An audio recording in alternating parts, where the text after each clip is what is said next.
Hi, everybody. Will Alexander here with this week's interview chair brought to you by Dog News Magazine, America's weekly magazine devoted to the sport of purebred dogs. This week on the chair, we have a very dear friend of mine, Klayton Harris. Klayton's a lot of fun. He has a lot of information, and he's one of the hardest working handlers I know out there. All right, guys, sit back and relax and listen to Klayton.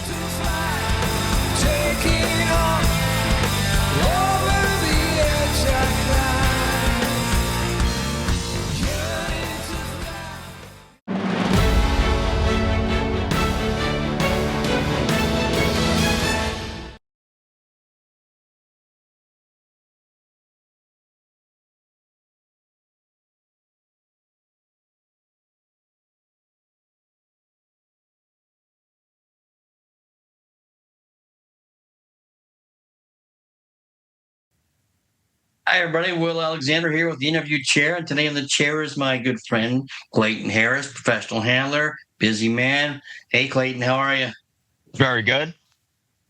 Good to see you. What are you been up to besides showing dogs? Anything?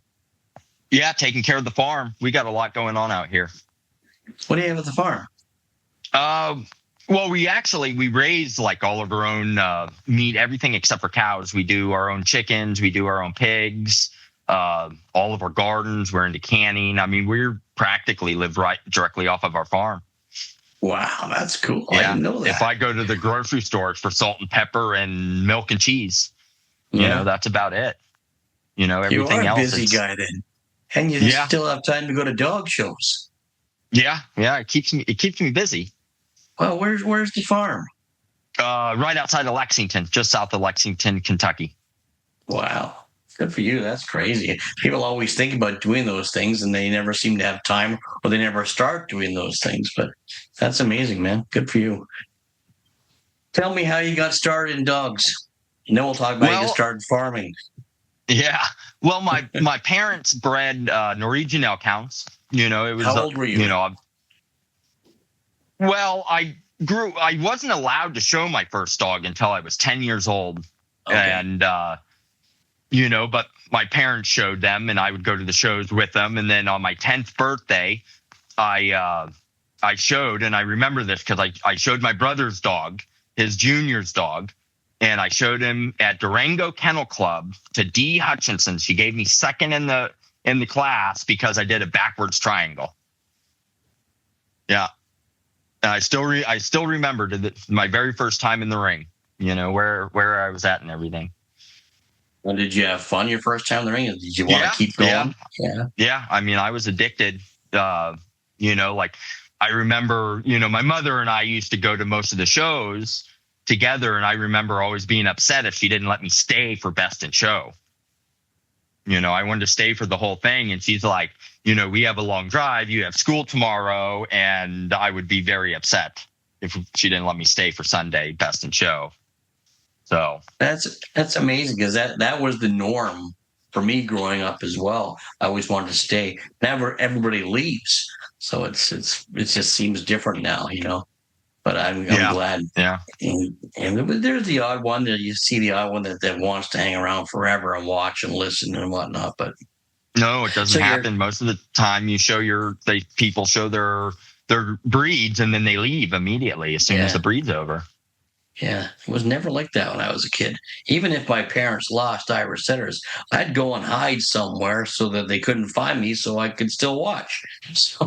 Yeah. I spent the day watching everything, running around. And, I think my parents used to have to chase me down sometimes and come find me. But, I stayed out of trouble for the most part. It's a normal story for us. So you're 10 years old. You're showing your first dog. What happened next? Well, we just continued with the elk hounds and everything and, showed them all through growing up, all through high school and everything. And one of my mother's best friend who also bred elk hounds, she bred bloodhounds. And I showed the bloodhound and juniors there for a while. A very difficult breed to show, as you know, especially for a junior. You're either first or last with that breed. It's one or the other. You didn't get in the middle anywhere. And then I always knew this is what I wanted to do. And I had gotten a job for the summer when I was 17 and with Andy Linton. And he flew me out, and I went on the Idaho-Montana circuit with him. And Scott Summer had flown up there with him and Adam had flown up there. He was showing the Lakeland Johnny, and I think he was just starting JR. I remember JR was brand new when he brought him. And I met Scott, and, we kind of got along. And he had offered me a job. So, after high school, I went down to Houston and started working for Scott. Is that where you got your love for terriers, with Scott? Well, actually, I fell in love with terriers because every dog show I went to, Clay Cody was showing a Lakeland Terrier named Awesome Blossom. And he went best in show at every dog show that I went to. It seemed like it, right? Yeah. And I mean, we didn't go all the time. We only did, growing up in Colorado, we did Colorado, Wyoming, would go to Arizona on a rare occasion, just the surrounding states. That was kind of Clay's ground. That's where Clay showed. Well, I want to go best in show. I'm a kid. That's what I want to do. So you need one of those to go best in show. So I said, I want a terrier. My mother said, you cannot have a terrier in my house. She refused it. And then, I knew Scott had done terriers. I learned about it. And that's, one of the biggest reasons that I'd gone to Scott, because he was also a terrier handler, all breed, but he did terriers. Right. Yeah. That's a neat story about Clay, because even when I was working for Bobby Stebbins, Clay was showing George. And it seemed like he won every best in show. It just seemed like he won every best in show. So it was just fun to watch. Yeah, absolutely. And that's kind of where I fell in love with it, and went down that path of the terriers, and I just, I enjoyed them. How long were you with Scott? I was total with Scott for 6 years, but there was a 5-year break in between. And what happened is, and Scott would probably say it didn't happen this way, but I'll tell you the truth, is Scott fired me. I guess he thought that I needed to do something else, so he had fired me. But in the meantime, Rick Shashudian was in between kids, because he always had a kid working for him that he wanted to teach because he loved teaching. And Scott had gotten me the job at Rick's. And so I'd gone to Rick's, and I was Had you known Rick before? No, I really didn't. Like my first, especially the first year that I worked for Scott, I think I went to maybe 3 dog shows. I stayed in the kennel. I really didn't go to a lot of dog shows. And like I had seen Rick at some of the shows as a judge, but, and I love to read, like old magazines and everything. And, and I would always hear people talk about him. And I was very intimidated because, he was always put on this very high pedestal. And so I was a little nervous going, but, it was great opportunity. Yeah. I'm glad that I had taken it. It was nice. He sat me down. Rick used his meetings were always on the couch, and he would sit you down on the couch in the living room and want to talk about it and how are things going and talk about the dogs, and one thing I missed about Rick is if he was judging somewhere and I was at a dog show somewhere, I showed the wires, and we would come home, and Monday morning, we would sit down and eat breakfast together, and we would talk about the dogs that we had seen, of any breed. What he had seen, oh, this is really pretty, or this dog and this dog. And, we were able to talk about it, and I was allowed to have my opinion. He never said that I was right or wrong, and he encouraged, discussion about the dogs, and one thing that I loved his approach to talking about dogs, you were never allowed to talk about the bad in a dog. He never lets you say anything bad about a dog. I mean, it could have been, one of the ugliest dogs you'd ever seen, but there's something good about it. And that's what he wanted you to see. Never the bad in a dog. It's funny. Like I showed to him quite a bit when I was showing dogs, and because you're a kid, and that's Rick, so you're in awe of him the whole time, and so you would ask him, what do you think of this dog? And he always gave you a good answer. Beautiful kid. This is a good kid. But I always found that if he called me over and say, "Where'd you find this?" that he really liked it. So yeah. Well, and he loved to look at dogs. I mean, almost every day we took his dogs out in the driveway, and he made me do a million down and backs inside, and he wanted to see the offside and this side, and and as an impatient kid, got very annoying sometimes, but he loved to look at his dogs. In fact, the carpet in his house was bright green. It looked like a golf course green because he liked to see his dogs on the grass. So if it was raining, I'd bring him in the living room and he'd sit on the couch and look at his dogs on the grass. It was the ugliest carpet you'd ever seen, but the dogs look good on it. Yeah. Oh, but what an opportunity, Klayton. That must have been amazing, Yeah, so that's where I learned. Yeah. So I was there for five years. 5 years. And then I went back to Scott for another 3 after being with Rick. Yeah.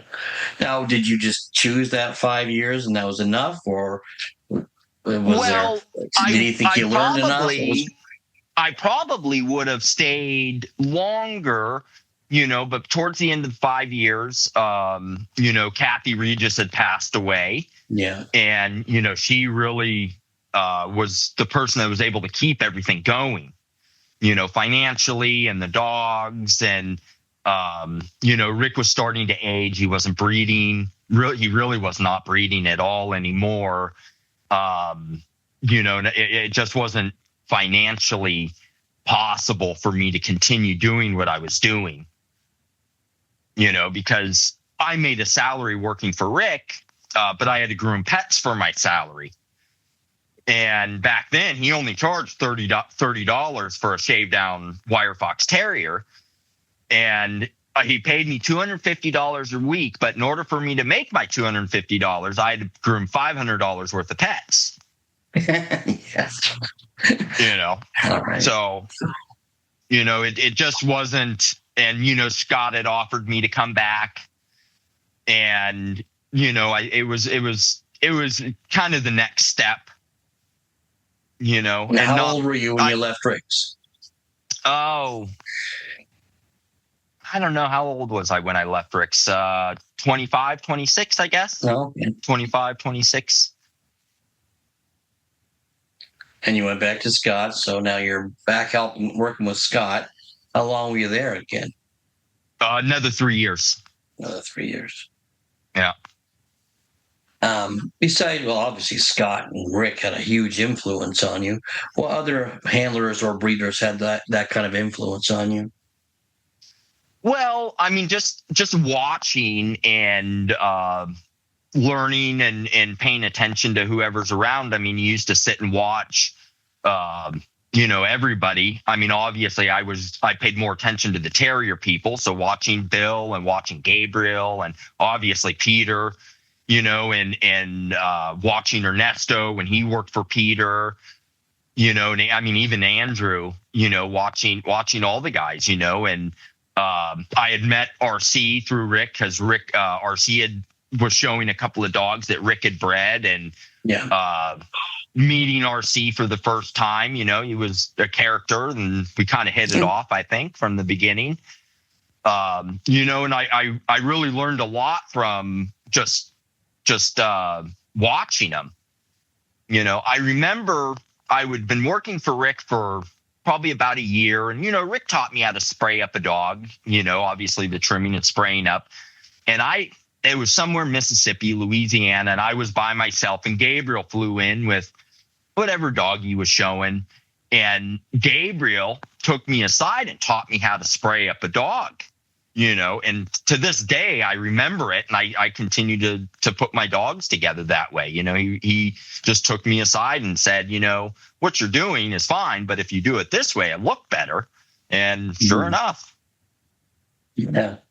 I think he's a great teacher too, Gabe. Like even when I had the few times I got to be out there with him, just showing against him, I'd ask him a question. He always had a great answer for me. So yeah, Gabriel had done a grooming seminar at Central States 2 years ago, and I went because I continue to learn to this day, and I want to learn always.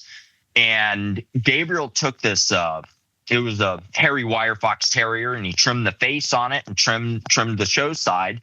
And I sat there watching an hour and a half, you could have walked it in the ring. And I had learned, I watching him, I was like, he was doing things that I was taught. And that for some reason I had stopped doing them a specific way. And I think it really helped my trimming come back to what I wanted and the look that I was going for. And I was missing. I couldn't figure out why things were not looking the way I wanted them to, but going to that and watching Gabriel, I was just like, I was taught that way, and I definitely learned new ways. And I don't, I just over time, I stopped doing them, without realizing it. That's what was an eye opener then. Yeah. Like I wish Gabriel would do a seminar every year. I would go every year. So you're working with Scotty again. When did you decide to leave? When did you decide to go on with Scott? After Scott, you went on your own. Yes. Yeah. And, Scott had allowed me to start showing some of my own dogs that I was getting paid for. And I was starting to get to the point that, I had built myself a decent little string down there. And I kind of had it in my head that I really wanted to try and go on my own by the time I was 30. And, I wasn't unhappy there. And so I had come home. I had gone on vacation in May for my birthday. And I'd come home, and then I had given Scott notice that I was at the end of the year, I was going to try and do this on my own.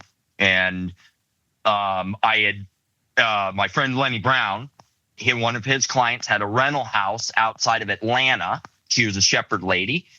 And so he had hooked me up with her. The house was open. And so I took the leap and I moved to Atlanta. I moved away from Texas. And one client is still with me to this day. Everybody else had gone back to Texas, all the dogs that I'd brought, but I like Texas, but everything's so far. I just didn't want to start off in Texas and I would have ended up being in Texas, because once you get established, and I love the Southeast. So I knew I always kind of wanted to live out this way. How did you meet Lenny? Just dog shows? Yeah, dog shows. He was working for Jim. He came to a dog show and somewhere in Mississippi, and he just came over and started talking. Lenny. Yeah. You guys are like buddies when you guys are up with it. Yeah. If I call Lenny, you're there. Or like it's one of those things. Yeah. It was just. We just kind of hit it off, from first meeting.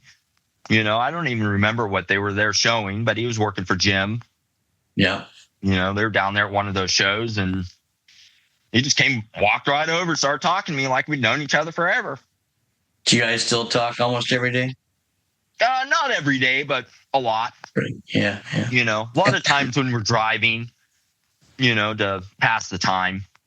Well, that's when we have a chance to talk on the phone when we're driving, basically. So, yeah, all this hands free, right? So you're in, you say Atlanta area? Yes. Is that where you ended up? Well, who was your first big breakout dog then? I guess the first dog that I had gotten hired for that I did any winning with, it was a Norfolk dog owned by Heidi Cole, and she was recommended to hire me, and that was the first Best in Show winner that I had where I was completely on my own, and I didn't know Heidi, and Heidi didn't know me, and somebody liked me and they recommended me, and he's a pretty good. He's a good Norfolk dog, good show dog when his brain was working, great on his legs. With the success of that dog, did that open more doors for you? Yeah, absolutely. And once you start getting known in the area, you pick up more and more people. I had picked up a little bit of a pretty good Westie business, because Vanessa Fleming, when she had quit and they moved to Hawaii and she got married to Martin, she had sent a lot of her business to me, all the local Westie business, so I, had good Westie business, which certainly helped, to keep things going. And, you just word of mouth, right, people recommend you, people like the work, like the way you put down your dogs. Well, I don't know if you know this, but I'm judging now. You know that probably in the circles you're known as a hard-working handler, and that probably helps a lot. That people think of you as a hard worker. What do you attribute that to? Was it Scott? Was it Ricky? Or was it your family? I think all the above.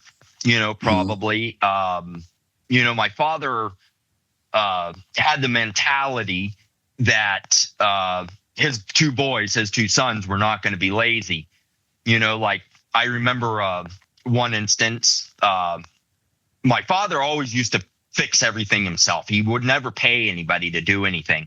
Well, when I was in high school, we moved from one side of town to the other. And so my father had the kitchen renovated before we moved into the new house. And he took the dishwasher out because he said, I have 2 dishwashers. I don't need it. I don't need one. So he certainly taught me a work ethic, and I always had summer jobs, and, I worked all through high school. I remember I filed my first W-2 when I was 13 years old, always figuring out a way to make a dollar. So you've seen a lot of dogs in your career, dogs that aren't being campaigned now, that you were maybe involved with or you wish you'd been involved with. Make sure they're dogs that aren't being shown now. What dogs stick in your mind as like templates in your head for even that breed or in that group, or even the dog you always wanted to show because of their character, their showmanship? We all have that bank. Yes, there's actually a wire fox terrier that to me is a template of the breed standard. And it was a wire fox terrier bitch named Iron Hills Jitterbug, and Peter Green showed her. I remember her, yes. And standing there, to me, she was the epitome of breed type, the make and shape that I picture in a wire fox terrier. I love that bitch.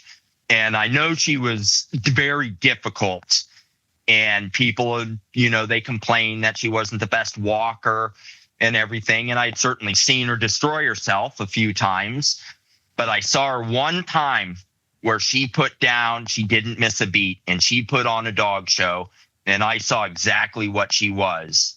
And I remember that. And to me, she was a beautiful bitch. I love, the way she looked, and that's what I see in a wire fox terrier, or try and see in a wire fox terrier. And you always go back to the Mick. I mean, everybody will remember a Mick. And there's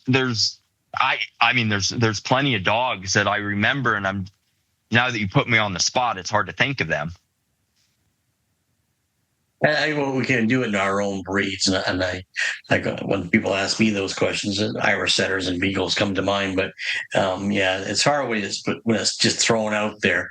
But I like when I was a kid, I can't even remember if the dogs were any good sometimes. So they just caught my attention, and you had to watch them. I remember there was this shepherd bitch in my area, shown by a handler named Scott McNair, and to this day I still don't know if she was any good, but she caught my eye, and it always was in my head, that bitch. But again, I was 9 or 10, so who knows? It was just exciting to watch. Well, that's how Awesome Blossom caught my eye. She was a beautiful show dog. She stood at the end of the lead, right. And she never did anything wrong. You couldn't help but look at her. So did your family come from were you livestock people at all? Because you have a good eye for dogs and how you describe them. Did you come from livestock, or did you just learn that? Well, my parents bred quarter horses. When I was a kid. When I was young. I mean, they had gotten out of the horses when I was probably about 9, 10, 11. And then they were just kind of did the dogs. My parents, they both were kind of into the rodeo. My mother was a roper. My father actually rode all three. He rode bulls, saddle bronc, and bareback bronc. And he was a professional rider until he actually had quit because I was not along yet, but my brother was born and he had gotten hurt really badly. And he said this was no way to raise a family. And that's why he got out of the rodeo. Well, that background is there then, because I always find that when I meet somebody and somebody new comes to class or whatnot, they catch on really fast. It's usually a lot of times it's a horse or cattle background person, and they catch on like without even thinking. It's just natural for them. So what's next, Klayton? You're have you thought about judging? How old are you now? You're not very old. No, I'm not old enough to. I'm 44. So, okay. I mean, of course, you think about it and, it comes and goes. Sometimes you're just like, yeah, I want to judge someday. And then other times you're like, well, I don't know if I want to. I figure I'll take that step when we get there. Right. I have a few more years left. Oh, for sure. For sure. Yeah. But if someone came up to you, a youngster, and they wanted advice from you they said they wanted to be a professional handler, what advice would you give them? Well, I think first off, and I probably would tell them, to find a career, at least try and go to school or, even a trade school and get some sort of a career under their belt, because the dog show's still going to be here, and that way, if things got rough, they have something to fall back on. Right. There's definitely times that I wish I would have taken a different path. I mean, the life I've lived has been very rewarding and I've really enjoyed it. But, when times get hard, you kind of think about it, especially when you're first starting off. Right. You definitely are worried about, having enough dogs to show to pay your bills and everything. I would, and if you truly want to go down that road, you definitely need to go and work, and not just weekend work. You need to really go and work and learn the day in and the day out, of taking care of the animals and learning, because you're not going to learn anything in a weekend, a month, a year, even. You need to spend multiple years and learn from somebody. Learn how to properly put the dogs down, learn how to show the dogs. What I find is lacking, and I don't know so much, at least the handlers up here, I notice there's a lot of animal husbandry lacking in some of them. They don't know how to react when something goes wrong. And there's always someone to reach out and help them. But when I was working, I always found Bobby and Gary and George, they're always on me about looking after the dogs first. Like, always get that done first. That came first always. What advice would you give for them for that? How would you explain that to a youngster? Because the youngsters just see ribbons and running around the ring. So, Well, I mean, you have to pay attention to your dogs. And if you know your dog well enough, you know something is off when they're down. You may not know what exactly is going on, but you know that something is off, and you can either at least own a thermometer and take a temperature.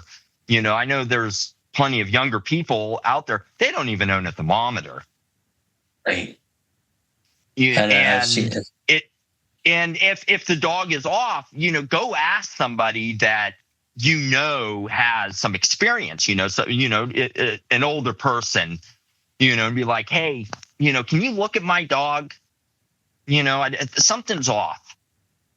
And the more time you spend with your dogs, the more you're going to know them, and you can immediately notice if something is going wrong with the animal. And I think that's a lot of it is they grab the dog, they run it around the ring, and they put it back in a crate. They don't touch the dog throughout the day. They never see the dog. They don't spend any time with the dog. Yeah, because even when they're out in the yard, you can tell if there's an issue happening. You know something's going down. How they eat, how they interact with each other, you can tell if it's not normal.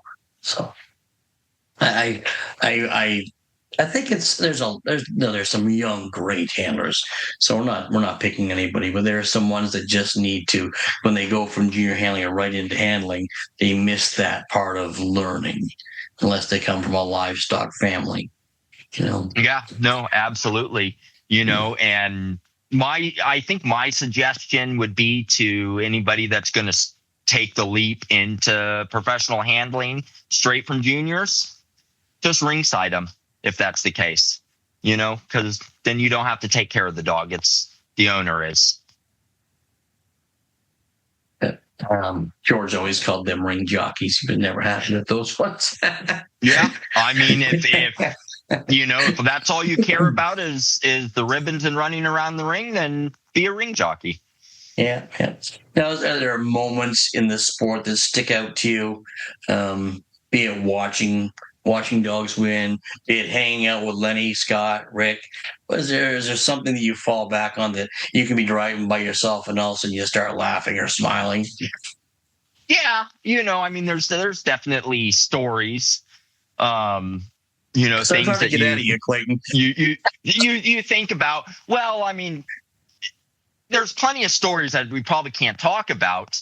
But I think one thing that really sticks out is like we say when Scott won Best in Show with Stump, in New York, nobody even knew the dog was in New York City. Yeah. Because we never told anybody. I mean, there were a few people very close that knew, but like Scott wasn't going to take the dog, and I put the crate and the dog in the truck, and we went to the airport, and I took the label off of his crate. I put a label on his crate that said George, so nobody even knew that if they came in the room or anything, right.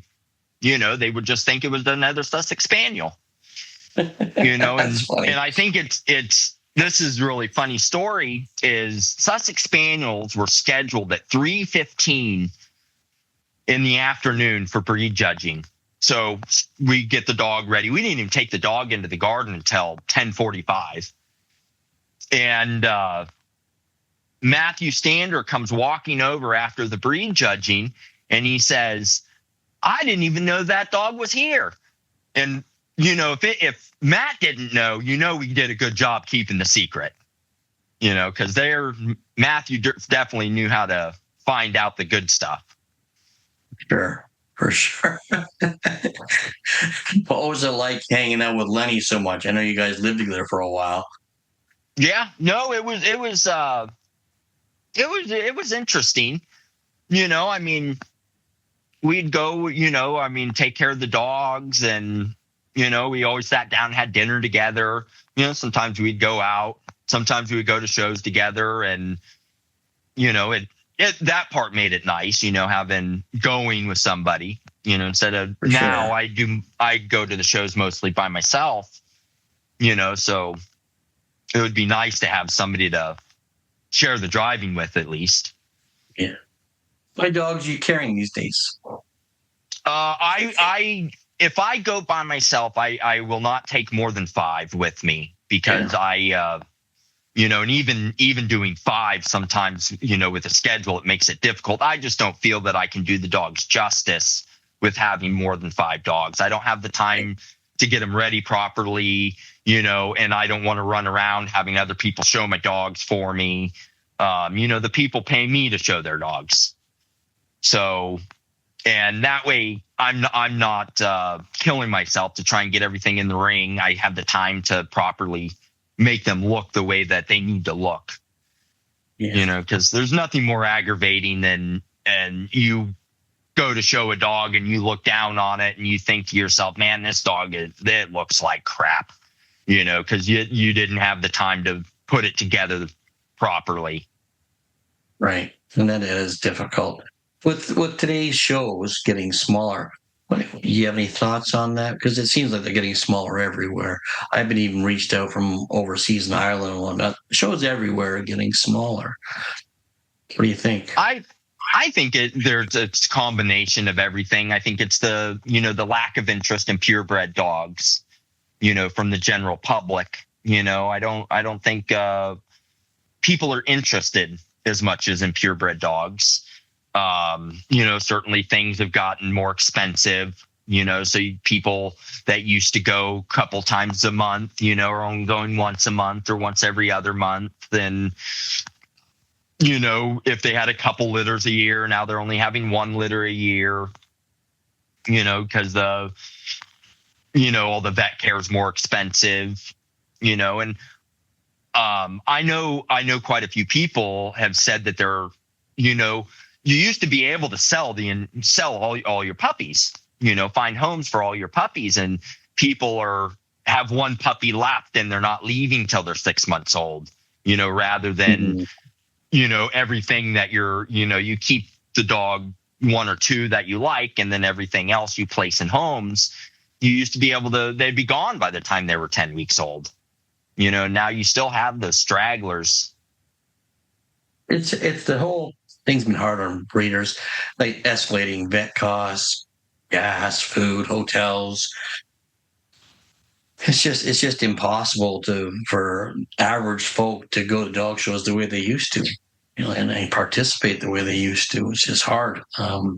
We're finding it up here, and I'm seeing it on results down there. It's just making things difficult. And the number of shows, even up here, Klayton, if I can go out my door and I can go 4 hours at west, 4 hours east, and find a dog show, didn't used to be like that. It was just 1 dog show a weekend. But that's the way it goes. Yeah, What's next for Klayton? I have options every week. Yeah, there's lots of options. Like for as many options as we have down here, you guys have twice as much. I just see it. What's next? What do you think is going to happen next? You think these dog shows going to come back strong, or clubs going to My thoughts are, if clubs get too small, then they should naturally die or cluster up with somebody just to make the more depth in an area, because it's a lot harder. Let's face it, there's some top dogs that can stay away from their competitor if they really want to. Yeah, right? Absolutely. Yeah. What are your thoughts, man? Well, you like to hope that it's going to come back, that you're going to get new people get interested in dogs and everything. Honestly, right now it looks like it's just going to kind of continue down the same path. And I certainly don't have the right answer. Yes, if you limited the amount of dog shows, didn't have as many, you're going to have bigger dog shows. but that's not going to increase the overall entry of the entire year, of dogs entered through the American Kennel I Club. understand that. Yeah. But I used to like to go down, like I would take dogs from up here and go down there and go on the Tartha, and you could finish them because the entries that were there. There was majors there. You could do it in one trip. Now you're seeing, you're not finding majors in areas, and people are saving their really good young dogs for nationals and whatnot because they know there'll be majors there. It's just harder for the average folk to find competition. In fact, the way they've made group placements now, you can get majors through group placements. That was never a way when we were kids. So yeah, well, and I think they've done that because certain breeds, they don't find points, right. ever, outside of their national specialty or say a specialty. I find it, definitely in terriers, it's hard to find majors. You just don't have the breeders anymore, and there's nobody coming up to replace them. The people that are they're no longer breeding. You used to, there were breeders, you go to an area and there would be 4 or 5 breeders that lived in an area that bred the same breed, and they'd all go to the local dog shows. Yes. And competition makes each other stronger. There was a time in Ontario where English setters, you could just go and pick one out of the classes, and that'd be your next best in show owners because everybody got so strong in that breed because they had to compete with each other. Yeah. Anyway, we're getting too serious. That's Tell me a funny story, Klayton. Well, I don't know. I don't know what kind of funny stories we got. Oh wow! I was with you at a few shows where we set up together. We had a lot of fun. It was fun just going back and forth. So, what's next for Klayton then? I know you're not going to start judging for another 10 years, but you see you increasing dog shows, or are you going to try to get more dogs to show? You have that dog in your mind that you're waiting to grow up? What do you got? I have some young stuff. I have some stuff that I've been sitting on, that are growing up. And are you breeding yourself now? Wire Fox Terriers. Okay. Not a lot. I have a young puppy here that I think's very promising puppy dog that I'm growing up. My problem is I never have time to show my own dogs. Right. Yeah. Because I got somebody. Yeah.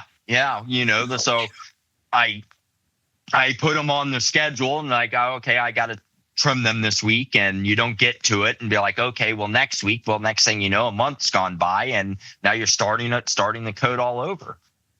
Okay. Yeah, you have to have patience. And so with your group, it's such a patient wait, for these dogs to be in coat and to be ready to be shown the way you want to show them. So you don't want to. You see some that are just, there's some amazing trimmers out there, but then you see some that are just getting by. But it's not. When I grew up, I was watching. What's that? Well, I said there's a lot of getting by. Yeah, it's hard. I have one last question for you, then, Klayton. Yes. If you were to meet the 20-year-old Klayton, is there any advice you'd give him now? Well, probably don't make some of the mistakes that you had made in life. Oh, we learn from those, though. Yeah, you learn from them, but there were probably some mistakes that I would have maybe been further along that I didn't do. Maybe not turn down a couple of the dogs that I had turned down. But I think the biggest mistake was don't sell that apple stock when I was 20 years old that I sold. That would have been the biggest thing, because I thought I was going to be smart. And It's funny. that was a mistake, but that's how you learn, I guess. Yeah, exactly. Where are you off to this weekend? I'm going to go 3 days in Southern Illinois. Okay. They're actually, they got about 650 dogs, which up in this area, that's a pretty decent size. That's a fair How long size. is that for you? How far about is 5 that for you? hours. 5 hours. Not so bad. Yeah. All right, man. Well, it's good talking to you, and be safe out there on the road. And I'm sure I'll see you down the road somewhere. So yeah, never know where we'll turn up at. Yeah, that's right, man. All right, thanks, Klayton. You're welcome. Thanks, Klayton. Good luck down the road. It was great catching up with you. I hope we'll see you somewhere down the road. If you like what you see here, make sure you press the like, share, and subscribe button. And don't forget about the podcast that comes out each week, The Dog Show Drive. And I'll see you down the road.